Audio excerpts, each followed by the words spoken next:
To help prepare for this Bayer Bedbug seminar, I did my own survey from 10 companies around the United States that I knew did many bedbug jobs. And most of them are personal friends, and so we could chat one-on-one. And I wanted to know not how much money they got for the bedbug job. I wanted to know, what was your percent failure? Blew me away. The average was better than 20% failure. And these were top companies. I said, well, maybe they only did the job, went in one time. No, they all did it 2 and most 3 times. Maybe they misidentified the pest. They verify, and that's important, to verify that it is bed bugs before they did the job. So then I said, okay, look, how did you mess up? What was wrong? One fella tells me the story, and it's absolutely incredible. The best technician, he's been back 5 times. They cannot get control. So they bring 2 or 3 honchos and they go there and they communicating with this customer. He's sitting at the edge of the bed and they're talking to him. And after about 20 minutes or so, he's at the edge of the bed. He pulls up his pants and he unscrews his leg. He has a prosthesis.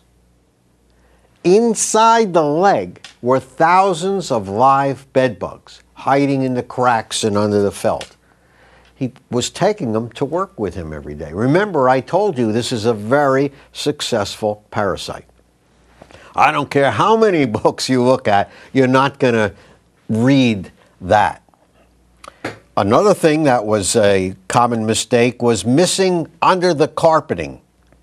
You need the needle nose pliers to pull that up, particularly around by the headboards in the closet. Now, in talking to each company and just saying, well, what else you want to tell me about bed bugs? Every single one, and they didn't know the other one I talked to, said, we took at least one job. We're sorry we took it. We're losing our shirt.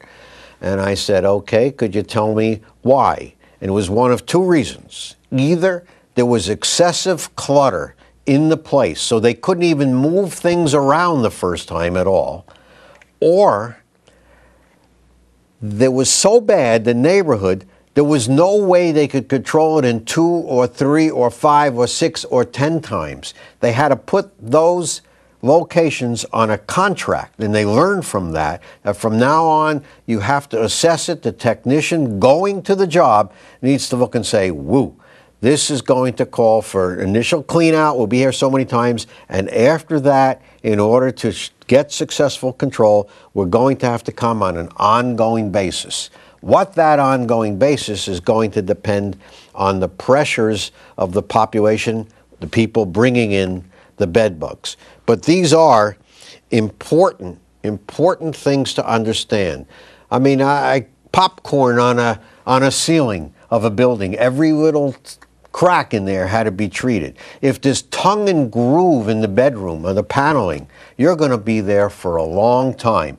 And that was another mistake many of them made. They only scheduled 20 minutes, a half hour initially, and learned it takes about 2 men, 2 technicians, 2 hours to do a comprehensive job inside a given structure. And where are the bed bugs? Everywhere. So now, listen to this story. This one company, they got it down, man, no bed bugs. And then all of a sudden they get this account and it's not working.